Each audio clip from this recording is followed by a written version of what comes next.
Warning, this is a pest control video. People that cry at the film Bambi may wish to look away now or hold somebody's hand.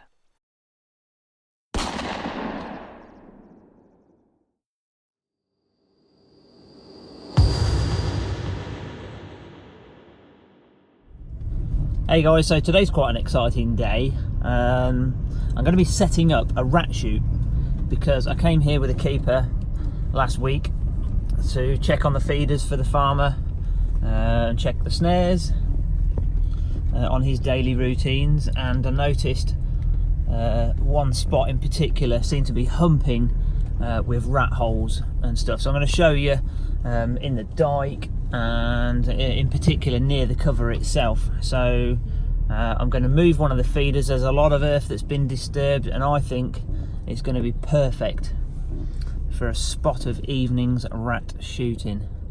So right, let's get out, have a little look, move this feeder and see if we can make it happen. So I've moved the feeder from inside the cover to nearer the rat holes. Actually saw a stoat in there as well while I were moving that. So, and the plan is to shoot off the top of the truck, looking down towards the feeder, and I can also then see down the dike as well. And this is where I expect the rats to come out from. What we need to do now is come back at night time and see what the activity levels are like at night. And to do that, I'm going to use a new piece of kit from NiteSite, the new NiteSite spotter, the Sentinel.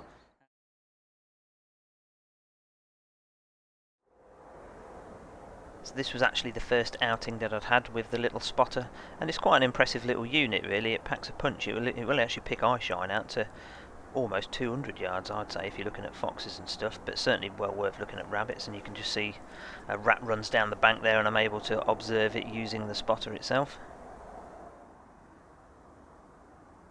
Using the silent buttons on the back, you can increase and decrease the power of the IR so that you don't get a whiteout of picture.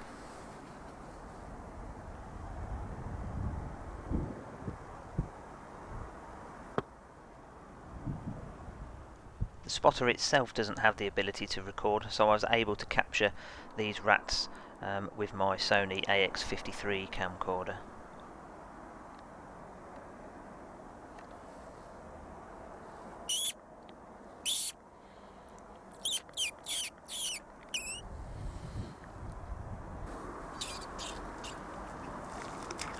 So after observing the rats for 20 or so minutes and staking out the places that they would be, I decided a couple of nights later would be the ideal time for me to return with my Air Arms S510 in tow, topped off with the NiteSite Arctic Wolf, shooting off my Primos trigger sticks. The going off the top of the truck just didn't give me the ability to be able to pan around quite as well as I'd hoped, and this is how I got on.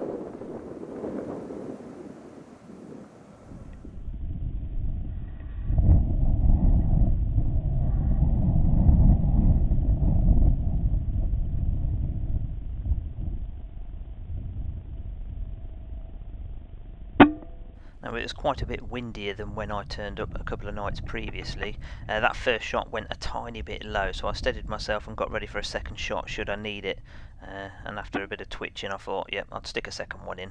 Even rats deserve a humane kill.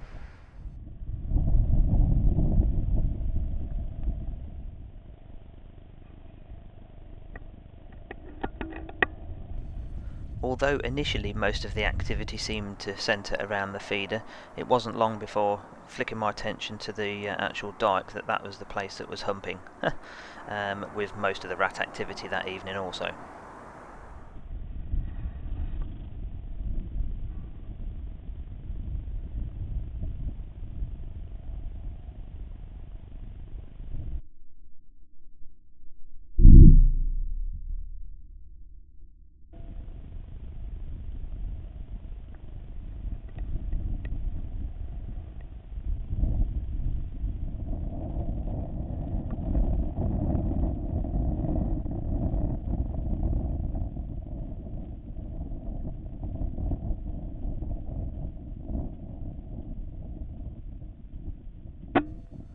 I forgot to pack the rangefinder on this outing, so misjudged the distance on that one, which was a lucky escape for that rat as the pellet went a little low.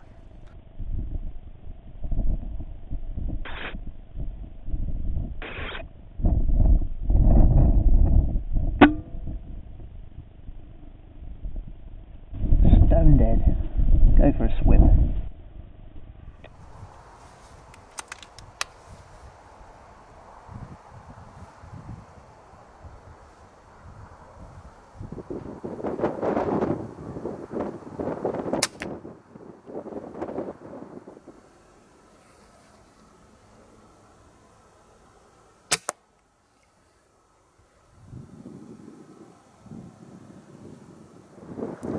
One thing you may have been able to see, and the reason I like the NiteSite so much, is when you're on the sticks, the ability to get up high and move around quite a lot. And I think if you were trying to look through a scope at the same time, you would find that quite difficult.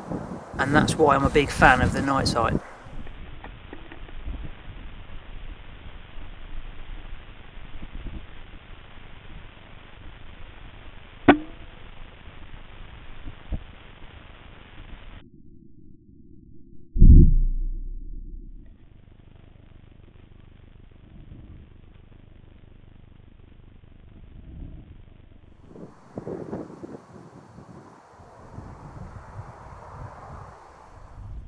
Panning back into the cover, I got this gigantor of a rat, about the same size as my size 9 foot, this one.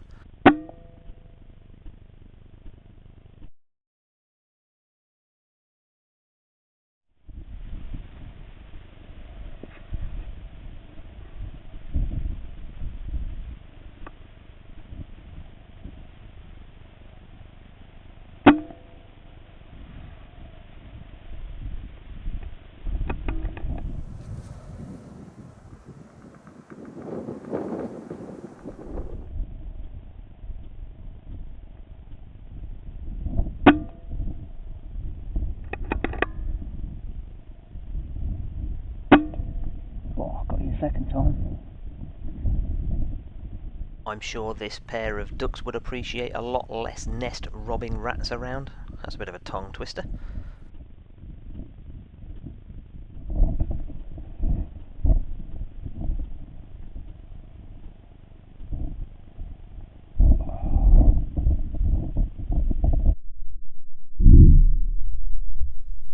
Absolutely dusted that last one. That was a great way to finish. So I've had a good chance now to have a play with the Sentinel.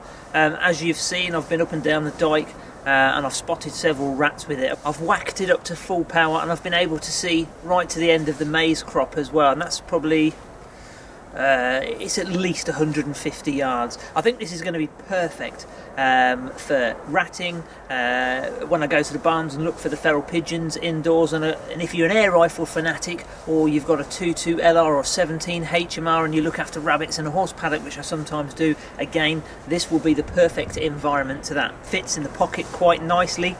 The trigger to turn the unit on and off is good, and the other controls are in easy thumb reach, and they are your brightness setting and the ability to be able to turn the infrared power up and down. So yeah, this is going to be a very handy tool, this, certainly, as I said, for the air rifle community and the rimfire community.